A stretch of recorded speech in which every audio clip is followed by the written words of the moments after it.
नमस्कार, आप देख रहे हैं कैपिटल टीवी। मैं हूं आपके साथ कांची बंसल।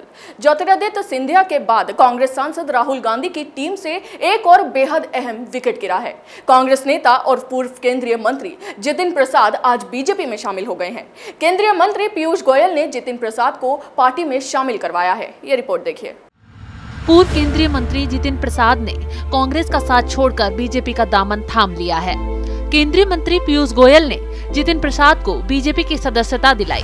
राहुल गांधी के करीबी माने जाने वाले जितिन प्रसाद कांग्रेस के दिग्गज नेता रहे। उत्तर प्रदेश कांग्रेस की कमान प्रियंका गांधी के हाथों में आने के बाद सूबे की राजनीति में जितिन प्रसाद साइडलाइन चल रहे थे, जिसके चलते उन्होंने 2022 के चुनाव से ठीक पहले पार्टी को अलविदा कह दिया है। ये कांग्रेस के लिए यूपी में बहुत बड़ा झटका माना जा रहा है। पार्टी की सदस्यता लेने के बाद जितिन ने कांग्रेस पर तंज कसा और कहा, अब केवल बीजेपी ही देश हित में काम करने वाली पार्टी है, बाकी दल व्यक्ति विशेष और क्षेत्र के हो गए हैं। राष्ट्रीय दल के नाम पर देश में अगर कोई पार्टी है तो वह सिर्फ बीजेपी है। प्रसाद ने कहा कि मैं भाजपा अध्यक्ष जेपी नड्डा, प्रधानमंत्री नरेंद्र मोदी, गृह मंत्री अमित शाह और सभी भाजपा नेताओं को धन्यवाद देता हूं।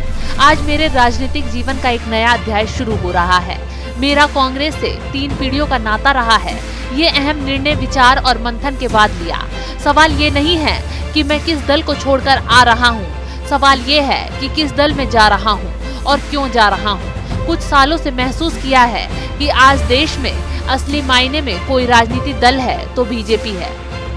जितिन प्रसाद की साल 2019 लोकसभा चुनाव के दौरान कांग्रेस छोड़कर बीजेपी में शामिल होने की चर्चाएं थी, लेकिन उस वक्त उन्होंने पार्टी को नहीं छोड़ा था। लेकिन अब 2 साल के बाद उन्होंने आखिर कांग्रेस को छोड़कर बीजेपी में शामिल होने का कदम उठा ही लिया।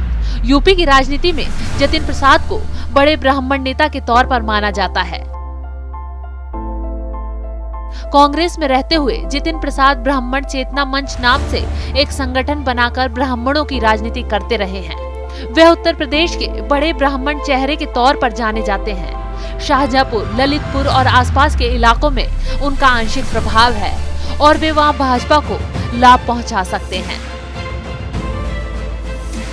जितिन प्रसाद को भी राज्यसभा भेजे जाने की संभावना बन सकती है, लेकिन एक संभावना ये भी जताई जा रही है कि उन्हें उत्तर प्रदेश सरकार में महत्वपूर्ण जगह देकर चुनाव में उतारा जाए, जिससे वे अगले विधानसभा चुनाव में भाजपा के लिए अहम साबित हों।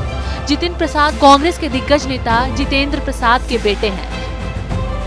जितेंद्र प्रसाद 2 प्रधानमंत्रियों राजीव गांधी और पीवी नरसिम्हा राव के राजनीतिक सलाहकार थे।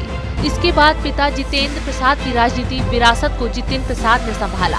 2001 में वे इंडियन यूथ कांग्रेस से जुड़ गए। 2004 में जितिन प्रसाद शाहजहांपुर सीट से जीतकर पहली बार लोकसभा पहुंचे। यूपी 1 की सरकार में जितिन प्रसाद को केंद्रीय मंत्री बना दिया गया। वह मंत्री बनने वाले सबसे युवा चेहरों में से एक थे। 2009 में जितिन प्रसाद घोरहरा लोकसभा सीट से लड़े और जीत गए।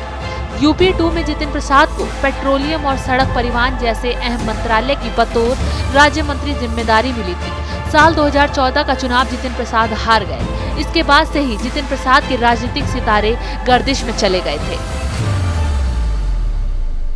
कांग्रेस में इन दिनों कुछ ठीक नहीं चल रहा है। कांग्रेस के बड़े बड़े नेता पार्टी को छोड़कर दूसरे दलों में जा रहे हैं और जो पार्टी में भी हैं वो भी बगावत रुख अपनाए हुए हैं। अभी के लिए बस इतना ही। आप देखते रहिए कैपिटल टीवी। नमस्कार।